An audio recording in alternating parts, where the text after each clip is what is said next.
Hello दोस्तों, इंटेलेक्टो.इन के इस यूट्यूब प्लेटफॉर्म पर आपका स्वागत है। और सब्जेक्ट वाइज स्ट्रेटजी के अंतर्गत आज हम लोग भारतीय संविधान एवं राज्य व्यवस्था की स्ट्रेटजी को समझेंगे। पिछली वीडियोस में हम लोगों ने पूरे इतिहास यानी कि एंशिएंट, मिडाइवल और मॉडर्न और बाद बाकी इंडियन ज्योग्राफी और वर्ल्ड ज्योग्राफी के संदर्भ में सब्जेक्ट वाइज स्ट्रेटजी को देख लिया था। तो आज हम लोग बात करेंगे किसकी? इंडियन पॉलिटी एंड कॉन्स्टिट्यूशन की। ठीक है, तो इसका सिलेबस थोड़ा वास्ट है, तो इसीलिए हो सकता है कि ये वीडियो काफ़ी लंबी हो जाए, तो फिर भी आप इसको बहुत अच्छी तरीके से देखें। और यहाँ से अगर हम लोग यूपीपीसीएस और आरओ में क्वेश्चन यानी कि नंबर ऑफ क्वेश्चंस की बात करें तो ये देखें तो यहाँ पर पाएंगे हम लोग कि 18 से 22 क्वेश्चन तक यूपीपीसीएस में पूछे जाते हैं। ठीक है, और आरओ की बात करें तो कम से कम 13 से 15 क्वेश्चन यहाँ से यानी कि भारत के संविधान और राज्य व्यवस्था से पूछे जाते हैं। तो प्रश्नों इतने ज़्यादा नंबर ऑफ क्वेश्चंस हैं, तो इसके लिहाज से देखें तो ये एक बहुत ही महत्वपूर्ण सब्जेक्ट है। तो इसको बहुत ही अच्छी तरीके से तैयार करना आप लोगों का दायित्व है, ताकि आप जो परीक्षा की इस बाधा को है बड़ी ही आसानी से पार कर सकें। तो अगर हम लोग भारतीय संविधान एवं राज्य व्यवस्था की बात करें तो इसकी शुरुआत होती है ऐतिहासिक पृष्ठभूमि से। ऐतिहासिक पृष्ठभूमि में क्या है कि हमें जितने भी ब्रिटिश गवर्नमेंट जब वो लोग यहाँ पर शासन कर रहे थे तो उनके द्वारा कुछ एक्ट पारित किए गए थे, और वो जो एक्ट थे उसमें जो प्रावधान थे वो आज भी बहुत से प्रावधान भारतीय संविधान में शामिल आपको मिलेंगे। तो इसी लिहाज से आपको जो ब्रिटिश गवर्नमेंट द्वारा जो एक्ट पारित किए गए थे उनको पढ़ना बहुत ही ज़रूरी हो जाता है, जैसे कि 1773, ठीक है, 1813। तो जितने भी एक्ट पारित किए गए हैं आपको सभी एक्ट्स को बहुत ही अच्छी तरीके से पढ़ना है। यहाँ पर मैं इम्पोर्टेंट इसलिए नहीं बताऊँगा क्योंकि जहाँ तक एनालाइज मैंने किया है प्रीवियस ईयर पेपर्स को, तो एक चीज़ मैंने पाई है कि यहाँ से क्वेश्चन कहीं से भी बन रहा है। ऐसा कोई पर्टिकुलर एक्ट नहीं है जहाँ से क्वेश्चन बने हो, सारे ही एक्ट से वो कुछ ना कुछ चीज़ें आपसे पूछ ले रहा है। तो इसलिए आपको सभी एक्ट्स को बहुत ही अच्छी तरीके से पढ़ना है। उसके बाद आप देखेंगे भारत में संविधान के निर्माण को। भारत में संविधान के निर्माण की प्रक्रिया को जब आप देखेंगे तो आप प्रक्रिया को पढ़ेंगे, फिर उसमें संविधान सभा का जो गठन हुआ था भारतीय संविधान को बनाने के लिए, संविधान सभा के संदर्भ में आपको बहुत अच्छी तरीके से पढ़ना है। और संविधान सभा के कार्यों को संचालित करने के लिए जितनी भी समितियां बनाई गई थी उनके संदर्भ में आपको बहुत अच्छी तरीके से पढ़ना है। और मेनली यहाँ पर आपको प्रारूप जो समिति बनाई गई थी डॉक्टर अंबेडकर की अध्यक्षता में, आपको उसे बहुत अच्छी तरीके से पढ़ना है। ठीक है, उसके बाद देखेंगे कि कौन कौन से प्रावधान भारतीय संविधान में विदेशों से लिए गए हैं। तो जो भारतीय संविधान पर विदेशी प्रभाव हैं या फिर विदेशी प्रावधान हैं जो भारतीय संविधान में सम्मिलित किए गए हैं उनके संदर्भ में आपको बहुत अच्छी तरीके से पढ़ना है। यहाँ से क्वेश्चन मोस्टली पूछा जाता है। ठीक है, और जो स्वतंत्रता के टाइम पे अंतरिम मंत्रिमंडल था और जो बाद में जो स्वतंत्रता के बाद मंत्रिमंडल गठित किया गया था, तो उसमें आपको ये देख लेना है कि कौन सा विभाग किसके हाथों में था। तो यहाँ से भी बहुत बार क्वेश्चन मिलान के लिए पूछ लिया जाता है। ठीक है, तो ये चीज़ें आपको भारतीय संविधान के निर्माण के संदर्भ में पढ़नी है। फिर आप देखेंगे प्रस्तावना। प्रस्तावना को आपको पूरी तरीके से अच्छे तरीके से समझना है। आपको भी पता है ये तो भाई भारतीय संविधान की एक कुंजी है, तो इसे आपको बहुत ही अच्छी तरीके से पढ़ना है। बाद बाकी प्रस्तावना में जितने भी शब्द उल्लिखित किए गए हैं उनका क्रम और उनका अर्थ आपको पता होना चाहिए। ठीक है, तो यहाँ से भी क्वेश्चन बार बार बनते रहते हैं। अब जब आगे बात करेंगे तो संघ एवं इसका क्षेत्र आ जाता है। तो यहाँ पर आप देखेंगे कि इम्पोर्टेंट क्या है। यहाँ से अगर हम देखें तो यहाँ से इम्पोर्टेंट है अनुच्छेद 1 व 2 को आपको बहुत डिटेल से पढ़ना है। यानी कि अनुच्छेद 1 या 2 का मतलब है कि उसमें जो भी प्रावधान किए गए हैं उनको बहुत ही अच्छी तरीके से पढ़ना है। बाद बाकी जो संघ एवं राज्य क्षेत्र के लिए जो धर आयोग गठित किया गया था, ठीक है, एक फजल अली आयोग गठित किया गया था और एक समिति थी जेबीपी समिति, तो इसके बारे में भी आपको बहुत अच्छी तरीके से पढ़ना है। यहाँ से भी क्वेश्चन खूब पूछे जाते हैं।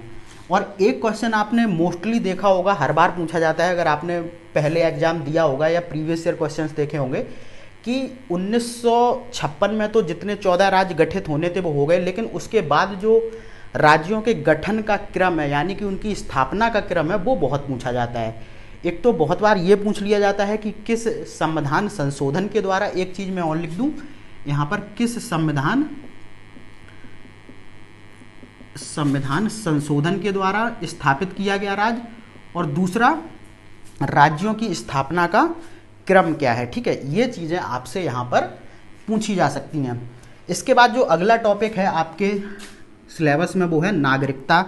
नागरिकता से देखिए मैं आपको सही बताऊं तो क्वेश्चन बहुत कम पूछे जाते हैं। आज तक की अगर मैं बात करूं पिछले 10 ईयर के क्वेश्चन पेपर उठा के, तो यहाँ पर मैं देखूंगा कि मुश्किल से 2 से 3 क्वेश्चन बने होंगे।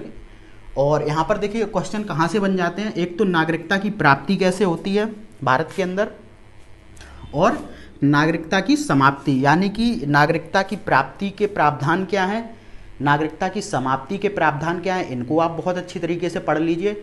दूसरा देख लीजिए कि किस अनुच्छेद में नागरिकता के संदर्भ में प्रावधान किए गए हैं। देखिए जो पॉलिटी है उसमें एक चीज़ आपको बिल्कुल, 2 चीज़ें कॉमन है, एक मैं बाद में बताऊंगा, एक अभी बता के चल रहा हूँ कि जितने भी अनुच्छेद हैं महत्वपूर्ण चीज़ों से संबंधित, उनको आपको बहुत ही अच्छी तरीके से अपने दिमाग में रट लेना है कि किस अनुच्छेद में किस चीज़ का प्रावधान किया गया है।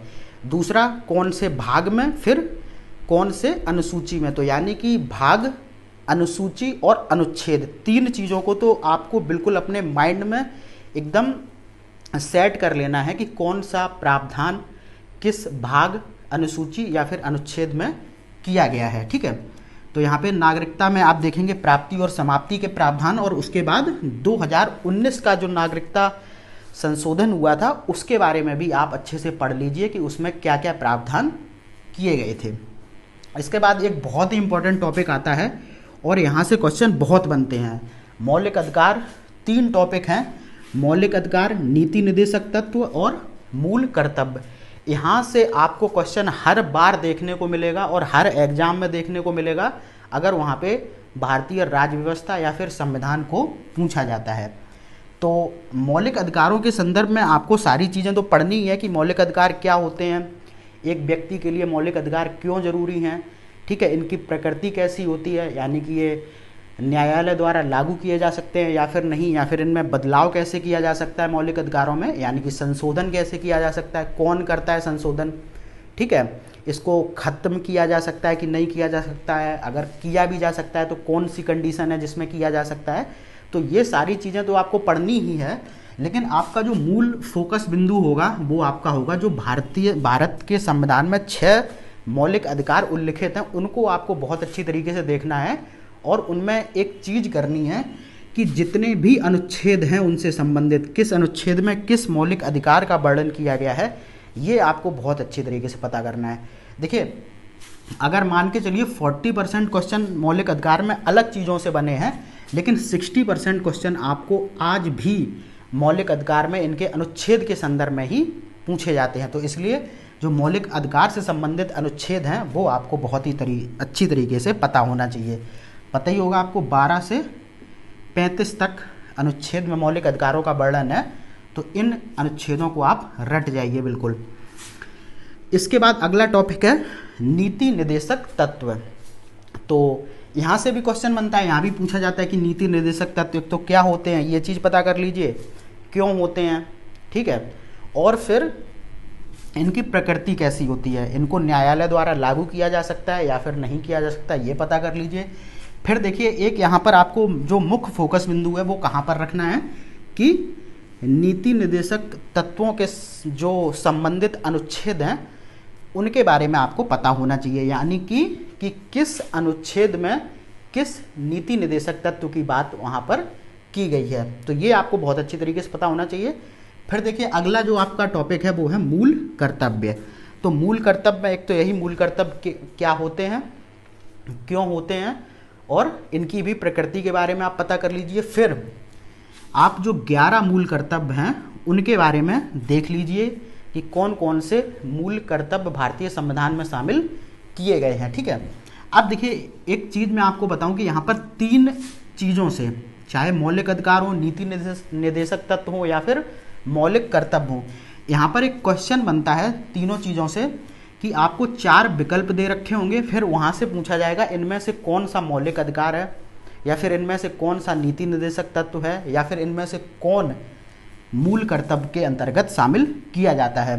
तो आप इनको बहुत ही अच्छी तरीके से पढ़ना, क्योंकि बहुत बार ऐसा होता है कि होता कोई मूल कर्तव्य है लेकिन हम लोग कंफ्यूज हो जाते हैं और उसे मौलिक अधिकार समझ लेते हैं, या फिर कोई मौलिक अधिकार होता है लेकिन हम कंफ्यूज हो जाते हैं और उसे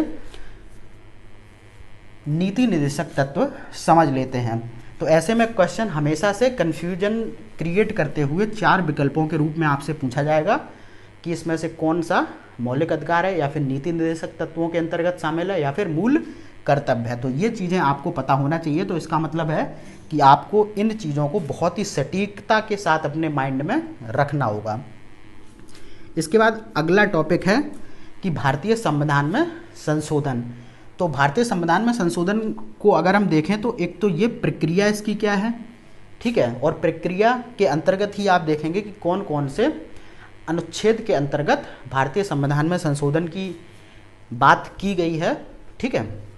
और फिर एक बहुत ही इम्पोर्टेंट यहाँ से चीज़ बनती है कि अभी तक भारतीय संविधान में जितने भी महत्वपूर्ण संशोधन हुए हैं उनके संदर्भ में आपको बहुत ही अच्छी तरीके से पढ़ना है, ठीक है। फिर आता है केंद्र राज्य संबंध। केंद्र राज्य संबंध में आप देखेंगे कि यहाँ पर आपको देख लेना है 3 तरीके के केंद्र राज्य संबंध होते हैं, तो उनको आपको थोड़ा थोड़ा पढ़ लेना है कि कैसे क्या होता है, किस प्रक्रिया से केंद्र राज्यों के बीच संबंध को स्थापित किया जाता है। उसके बाद यहाँ पर जो आपको अपना मुख्य फोकस बिंदु रखना है वो है कि जितनी भी सूचियाँ हैं, सूची आप जानते ही होंगे, राज्य सूची, संघ सूची और समवर्ती सूची।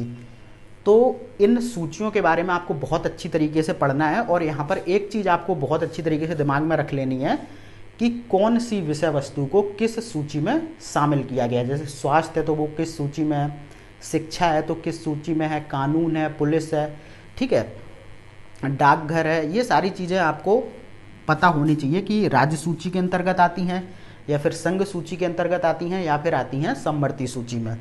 तो सूचियाँ एक यहाँ पर हो गई। और जो केंद्र राज्य संबंध से लेके जो आयोग या फिर समितियां गठित की गई हैं उनसे संबंधित क्वेश्चन भी खूब पूछे गए हैं। जैसे सरकारी आयोग है तो इनसे क्वेश्चन पूछे जाते हैं कि इनमें कौन कौन से सदस्य थे, या फिर मोस्टली क्वेश्चन ये पूछा जाता है कि कौन सा आयोग, 4 विकल्प आपको दे देगा कि कौन सा आयोग किस संदर्भ में या फिर किस हेतु गठित किया गया था। तो ये चीज़ें भी आपको पढ़नी है यहाँ पर, आयोग और समितियाँ केंद्र राज्य संबंध के संदर्भ में। इसके बाद आ जाता है आपातकालीन प्रावधान। तो आपातकालीन प्रावधान में आपको ही पता है कि 3 तरीके के आपातकालीन प्रावधानों की चर्चा भारतीय संविधान के अंतर्गत की गई है, लेकिन वहाँ से जो मोस्टली क्वेश्चन पूछा जाता है वो पूछा जाता है राष्ट्रीय आपात में सबसे ज़्यादा क्वेश्चन बने हैं, उसके बाद राष्ट्रपति शासन में, और जो वित्त आपका एक आपातकाल होता है उससे क्वेश्चन बहुत कम बने हैं क्योंकि आज तक उसे प्रयोग में नहीं लाया गया है। तो ये हो गई बात आपातकालीन प्रावधान की। और सभी के अंतर्गत आप एक चीज़ जरूर देख लेंगे कि जब राष्ट्रपति आपातकाल लगाया जाएगा तो शासन किसके हाथ में होगा, ठीक है, सॉरी, राष्ट्रीय आपात मान के चलिए लगाया गया तो उसमें लोकसभा की स्थिति क्या होगी, राज्यसभा की स्थिति क्या होगी, ठीक है, उसको राष्ट्रीय आपातकाल को लगाने की प्रक्रिया क्या होगी, ठीक है, मौलिक अधिकारों के ऊपर क्या प्रभाव पड़ेगा। तो ये सारी चीज़ें आपको पता होनी चाहिए। इसके बाद आ जाता है संघ की कार्यपालिका। तो संघ की कार्यपालिका में आपको पता है राष्ट्रपति, उपराष्ट्रपति, प्रधानमंत्री, मंत्रिमंडल और महान्यायवादी शामिल होते हैं। कौन? संघ के, यानी कि केंद्र के। तो राष्ट्रपति के बारे में आपको पढ़ना है। अब देखिए यहाँ पर एक चीज़ कॉमन आ गई, मैं आपको बता दूं, यहाँ से स्टार्ट हुई है। जब आप भारतीय संघ की कार्यपालिका के जो विभिन्न तत्व हैं यानी कि विभिन्न पद हैं, जब उनके संदर्भ में आप पढ़ेंगे तो आपको देखिए एक ही चीज़ें पढ़नी है सभी में। मैं आपको बता दूं, चाहे वो राष्ट्रपति हो, उपराष्ट्रपति हो, प्रधानमंत्री हो, या फिर केंद्रीय मंत्रिमंडल हो, या फिर महान्यायवादी हो, इसमें देखिए क्या क्या पढ़ना होता है। एक तो ये देखना होता है कि इस पद के लिए कौन कौन सी अर्हताएँ हैं, यानी कि कौन व्यक्ति इस पद के लिए मान्य है, उसके अंदर क्या क्या अर्हताएँ होनी चाहिए। दूसरा, इस पद पर चुनाव की प्रक्रिया क्या है या फिर नियुक्ति की प्रक्रिया क्या है। फिर उनको हटाने की प्रक्रिया क्या है, कौन नियुक्त करेगा उनको, ठीक है। फिर देखेंगे कि उनके वेतन भत्ते क्या हैं, उनका कार्यकाल क्या है, ठीक है। और क्या देखना होगा यहाँ से कि उनके शक्तियाँ क्या हैं। तो ये चीज़ें आपको इन सारी चीज़ों के संदर्भ में, चाहे वो राष्ट्रपति हो, उपराष्ट्रपति हो, प्रधानमंत्री हो, चाहे वो मंत्रिमंडल हो या फिर महान्यायवादी, उनकी अहर्ताएँ देखिए, उनकी चुनाव की या नियुक्ति की प्रक्रिया को देखिए, उनको हटाने या फिर महाभियोग जो होता है राष्ट्रपति के संदर्भ में उसको देखिए, उनकी कार्यवाही शक्तियों को, उनके वेतन भत्तों को और उनके कार्यकाल को देखना है। तो ये जब चीज़ें आप देख लेंगे तो आपका टॉपिक बहुत ही अच्छी तरीके से कंप्लीट हो जाएगा। अगला टॉपिक आ जाता है संसद। संसद आपको पता ही है 3 चीज़ों से मिलके बनती है, राष्ट्रपति, राज्यसभा और लोकसभा। तो राष्ट्रपति के बारे में आप यहाँ पर संघ की कार्यपालिका में आप राष्ट्रपति को ऑलरेडी पढ़ चुके हैं। तो फिर यहाँ आपको राज्यसभा और लोकसभा के संदर्भ में पढ़ना होता है। अब देखिए पढ़ना क्या क्या होता है राज्यसभा और लोकसभा के संदर्भ में। एक तो सदस्य संख्या कितनी है और यहाँ पर सदस्य चुन के कैसे आते हैं, एक तो वो हो गया। दूसरा, राज्यसभा और लोकसभा में कौन से पदाधिकारी होते हैं। पदाधिकारी से मतलब होता है अध्यक्ष राज्यसभा या लोकसभा का। राज्यसभा में वैसे सभापति बोलते हैं, लोकसभा में अध्यक्ष होता है। तो अध्यक्ष, उपाध्यक्ष, ठीक है। राज्यसभा के संदर्भ में सभापति और उपसभापति, इनके संदर्भ में आपको पढ़ना होता है, वो भी बहुत डिटेल से। और पढ़ना क्या होगा, फिर देखिए वही चीज़ कॉमन आ गई, इनकी नियुक्ति कैसे होगी, कौन सा व्यक्ति अहर्ताएँ धारण करेगा इनको यहाँ पर नियुक्त होने की, इनके हटाने की प्रक्रिया क्या होगी, इनके वेतन भत्ते क्या होंगे, इनके कार्य क्या होंगे, इनकी शक्तियाँ क्या होंगी और इनका कार्यकाल क्या होगा। तो ये चीज़ आप एक चीज़ कॉमन अपने दिमाग में रट लीजिए। एक तो मैंने स्टार्टिंग में बताया था क्या कि भाग, अनुसूचियाँ और अनुच्छेद, एक चीज़ वो कॉमन थी, ठीक है। सबसे रिलेटेड आपको अनुच्छेद, भाग, अनुसूचियाँ पता होनी चाहिए कि किसका प्रावधान किसमें किया गया है। दूसरी पॉलिटी से संबंधित कॉमन जो विषय वस्तु है वो ये है कि जब भी आप किसी पद की बात करेंगे, जब भी कोई संवैधानिक पद आएगा तो आपको उसकी अहर्ताओं, चुनाव प्रक्रिया, नियुक्ति प्रक्रिया, किसके द्वारा नियुक्ति की जाएगी, वेतन भत्ते, कार्य शक्तियाँ, कार्यकाल के बारे में आपको पता होना चाहिए।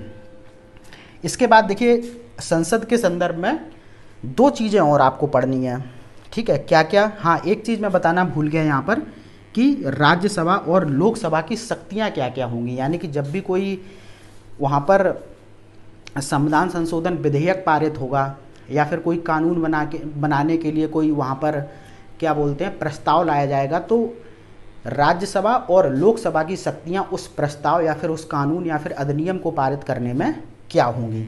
तो ये चीज़ें भी आपको पता होनी चाहिए। उसके बाद देखिए संसद में कार्य करने के लिए विभिन्न जो समितियों का निर्माण किया जाता है, तो आपको उनके विषय में भी पढ़ना है। और एक चीज़ यहाँ पर देखनी है कि वो समिति स्थायी है या फिर अस्थायी है। इसके बाद हम लोग देखेंगे कि उन समितियों का कार्यकाल क्या है और उनमें सदस्यों का चुनाव कहाँ से किया जाता है, कितने सदस्य लोकसभा से लिए जाते हैं, कितने राज्यसभा से लिए जाते हैं। तो इसका अनुपात भी आपको देखना है, उनका कार्यकाल कितना होगा, ठीक है, समितियों का, और वो समिति स्थायी है आप या फिर अस्थायी। तो इसके संदर्भ में भी आपको पता होना चाहिए। इसके बाद कुछ निधि जो होती हैं वो भी गठित की जाती हैं, जैसे कि आपको पता होगा संचित निधि, जहाँ से कि वेतन भत्ते दिए जाते हैं, आकस्मिक निधि होती है, तो इनके बारे में भी आपको पता होना चाहिए, ठीक है। तो ये आपका हो गया संसद। इसके बाद हम लोग चलेंगे भारत की न्यायपालिका की तरफ। तो उसमें आपको उच्चतम न्यायालय और उच्च न्यायालय के बारे में पढ़ना होगा। और देखिए उच्च न्यायालय में आपको क्या क्या पढ़ना होगा, एक तो इनके गठन की प्रक्रिया क्या है, फिर आ जाएगा यहाँ पर क्या, मुख्य न्यायाधीश और फिर अन्य न्यायाधीश। तो जैसे ही पद की बात आएगी, मैंने आपको क्या कहा, वही चीज़ें आ जाएंगी, कौन व्यक्ति इस पद को धारण करने के लिए अर्ह होगा। फिर चुनाव तो यहाँ होता नहीं है, तो नियुक्ति की प्रक्रिया क्या होगी, कैसे उनको हटाया जाएगा, कार्यकाल कितना होगा, ठीक है, कार्य क्या होगा और शक्तियाँ क्या होंगी। तो आपको उच्च और उच्चतम न्यायालय दोनों के संदर्भ में ये चीज़ पढ़नी है, ठीक है। उसके बाद आपको थोड़ा अधीनस्थ न्यायालयों के संदर्भ में भी देख लेना है कि इसमें भी गठन और फिर न्यायाधीशों की नियुक्ति की प्रक्रिया और इन अधीनस्थ न्यायालयों की जो कार्यवाही शक्तियाँ हैं वो क्या होती हैं, ठीक है। इसके बाद आप राज्य की कार्यपालिका की ओर बढ़ेंगे। राज्य की कार्यपालिका जैसे कि संघ में आप देखेंगे राष्ट्रपति, उपराष्ट्रपति, ठीक है, प्रधानमंत्री, मंत्रिमंडल और महान्यायवादी शामिल होता था। तो यहाँ पर कौन होगा? राज्यपाल, मुख्यमंत्री, मंत्रिपरिषद और राज्य का महाधिवक्ता। तो जैसे आपने संघ की कार्यपालिका को तैयार किया था, उसी बिल्कुल सेम प्रोसीजर के साथ आपको राज्य की कार्यपालिका को तैयार करना है। इसमें मैं आपको बताऊंगा नहीं, जो चीज़ें मैंने यहाँ पर बताई थी उसको टोटली आप वहाँ पर लागू कर दीजिए। जैसे ही पद की बात आए, जो मैंने कॉमन चीज़ कही थी उनको, और जितने भी प्रावधान किए गए हैं उनसे संबंधित भाग, अनुसूचियाँ और अनुच्छेद के संदर्भ में आपको पता होना चाहिए। फिर जब आप संसद यहाँ पर पढ़ते थे तो यहाँ पर आपको राज्य विधानमंडल के बारे में पढ़ना है। राज्य विधानमंडल में दो चीज़ें होती हैं, विधानसभा और विधान परिषद। विधान परिषद हर राज्य में तो नहीं होती है, लेकिन आपको विधान परिषद के बारे में पूरी नॉलेज होनी चाहिए, ठीक है। अब विधान परिषद के संदर्भ में वही चीज़, सदस्य संख्या, कौन से पदाधिकारी हैं, कौन से सदन की क्या शक्तियाँ हैं, क्या कार्य हैं, बस जो आपने संसद, जो राज्यसभा और लोकसभा के विषय में पढ़ा था वही आप विधानसभा और विधान परिषद के बारे में पढ़ेंगे। इसके बाद बहुत ही इंपॉर्टेंट टॉपिक आता है पंचायती राज और नगर पालिका। तो पंचायती राज प्रणाली में आपको बहुत डिटेल से पढ़ना है, लेकिन यहाँ पर दो चीज़ें हैं। एक तो आपको पता ही होगा कि भारत ने त्रिस्तरीय पंचायती राज प्रणाली को अपनाया है। तो तीनों स्तर पर आप देख लेंगे कि कैसे क्या होता है, जैसे गांव के स्तर पर क्या होता है, ब्लॉक के स्तर पर क्या होता है और जिला के स्तर पर क्या होता है। उसके बाद जिस संशोधन के माध्यम से पंचायती राज और नगर पालिका को संवैधानिक दर्जा दिया गया, तो उसको बहुत अच्छे से पढ़ना है, यानी कि 73वें संविधान संशोधन को और नगर पालिका से संबंधित 74वें संविधान संशोधन को बहुत ही अच्छी तरीके से पढ़ना है और देखना है कि किस अनुच्छेद के अंतर्गत क्या प्रावधान किए गए, कौन सी विषय वस्तु इसमें शामिल की गई। इन सारी चीज़ों को आपको बहुत ही डिटेल से पढ़ना है। उसके बाद भारतीय संविधान में जितने भी संवैधानिक निकाय हैं उनके संदर्भ में आपको पढ़ना है। तो संवैधानिक निकाय आपको पता ही होगा कि जिस का उल्लेख मूल रूप से संविधान में किया गया है, वो मूल रूप से किया गया हो या फिर संशोधन करके किया गया हो, लेकिन जिसका उल्लेख संविधान में हो तो वो संवैधानिक निकाय होता है। जैसे कि चुनाव आयोग हो गया आपका, जिसे आप निर्वाचन आयोग के नाम से जानते हैं, लोक सेवा आयोग हो गया, चाहे वो राज्य हो चाहे वो केंद्रीय लोक सेवा आयोग हो, ठीक है। उसके बाद वित्त आयोग, चाहे राज्य चाहे केंद्र, ऐसे ही राष्ट्रीय अनुसूचित जाति और जनजाति जो आयोग हैं, तो इनके विषय में आपको पढ़ना है। तो फिर यहाँ पर वही वाली चीज़ आ जाएगी कि गठन कैसे होगा, फिर सदस्य, फिर वही चीज़ कॉमन हो जाएगी कि नियुक्ति क्या है, सदस्यों का कार्यकाल क्या है, सदस्य, और फिर आयोग की कार्यशक्तियाँ क्या हैं। ये चीज़ें एकदम कॉमन है, आपको एकदम टू द पॉइंट लेके चलना है, तो आप बहुत ही तेज़ी से आगे बढ़ते जाएंगे। मेरा मकसद यहाँ पर इस वीडियो को लाने का यही होता है कि आप भटकाव की स्थिति में ना चलें। किताबें बहुत हैं, लक्ष्मीकांत को आज के टाइम पे आप अगर पढ़ेंगे तो ये किताब कम से कम 900 पेज की आ रही है, और अगर आपको चीज़ें पता नहीं होंगी तो आप पूरी किताबें खंगालते रह जाएंगे, और हो सकता है आपके पास एक प्रॉपर स्ट्रेटजी या फिर माइंड सेट ना हो, तो आप पढ़ तो पूरा लें लेकिन आपको समझ में ही ना आए कि क्वेश्चन पूछा कहाँ से जाएगा। इसीलिए मेरा मकसद है कि आप इस वीडियो को बहुत ही अच्छी तरीके से देखें और बहुत हल्के में ना लें इसको। मैं बार बार कहता हूँ, इन वीडियोस को बहुत हल्के में ना लें, इतना डिटेल से आपको कोई नहीं बताएगा, ठीक है। उसके बाद आपने जब संवैधानिक निकाय पढ़ लेंगे तो ऐसे ही कुछ असंवैधानिक निकाय हैं, जैसे कि नीति आयोग, योजना आयोग, सूचना आयोग, सतर्कता आयोग, CBI, मानवाधिकार आयोग। इन सब के संदर्भ में भी यही पढ़ना है। कॉमन चीज़, गठन कैसे होगा, आयोग की कार्य व शक्तियाँ क्या होंगी, सदस्यों के नियुक्ति हटाने की प्रक्रिया क्या होगी, उनके वेतन भत्ते क्या होंगे, उनका कार्यकाल क्या होगा, ठीक है। ये चीज़ आपको गैर संवैधानिक निकाय के संदर्भ में पढ़नी है। उसके बाद जो भारत का महालेखा परीक्षक होता है उसके संदर्भ में आपको पढ़ना है, और फिर वही सेम चीज़ आ जाएगी कि इसकी नियुक्ति कैसे होगी, कौन व्यक्ति इस पद पर नियुक्त होने के लिए आहर होता है, उसके नियुक्ति की प्रक्रिया क्या है, किसके द्वारा नियुक्त किया जाएगा, कार्यकाल क्या है, वेतन भत्ते क्या है, इसकी कार्यशक्तियाँ क्या हैं। उसके बाद आपको राजभाषा के बारे में पढ़ना है। तो यहाँ से मोस्टली जितने भी राजभाषा से संबंधित अनुच्छेद हैं और जो भारतीय संविधान में उल्लिखित राजभाषाएं हैं उनको पढ़ना है, और क्या पढ़ना है कि किस अनुच्छेद या फिर किस संविधान संशोधन के अंतर्गत कौन सी भाषा को भारतीय संविधान में शामिल किया गया। ये भी क्वेश्चन बहुत पूछा जाता है। उसके बाद अगला टॉपिक है लोकपाल और लोकायुक्त। यहाँ भी पद की बात आ गई, तो यही फिर कॉमन चीज़ आ गई, कौन इसको नियुक्त करेगा, ठीक है, इनका कार्यकाल क्या होगा, कार्यवाही शक्तियाँ क्या होंगी, ठीक है, इनके वेतन भत्ते क्या होंगे, इनको हटाया कैसे जाएगा, ये सारी चीज़ें आपको लोकपाल व लोकायुक्त के संदर्भ में पढ़नी है। इसके बाद आ जाएगा राजनीतिक दल। राजनीतिक दल के संदर्भ में सिर्फ आपको एक या दो चीज़ें देखनी है। एक तो क्या देखना है यहाँ से कि राजनीतिक दलों को मान्यता कैसे दी जाती है। तो विभिन्न प्रावधान होते हैं और जिन प्रावधानों के अंतर्गत ही एक राजनीतिक दल जब उन प्रावधानों को पूरा करेगा फिर उसे निर्वाचन आयोग द्वारा एक राजनीतिक दल के रूप में, चाहे वो राष्ट्रीय हो या फिर राज्य स्तर पर जो राजनीतिक दल होते हैं, जो ये अपनी क्या बोलते हैं, जब वो प्रावधान जो कुछ बनाए गए हैं, जैसे कि इतने राज्यों में इतनी सीट जीतेंगे, ठीक है, इतने सदस्य इनके राज्यसभा में होंगे, सॉरी इतने सदस्य कहीं इनके लोकसभा में होंगे, ऐसे करके कुछ बने हैं। अभी हाल फिलहाल मुझे एग्जैक्ट तो याद नहीं है, लेकिन आपको पता होना चाहिए कि इनको यानी कि किसी राजनीतिक दल को किन प्रावधानों के अंतर्गत राष्ट्रीय या फिर राज्य स्तर के राजनीतिक दल के रूप में मान्यता दी जाती है। बस यहाँ पर यही चीज़ आपको पढ़ना है।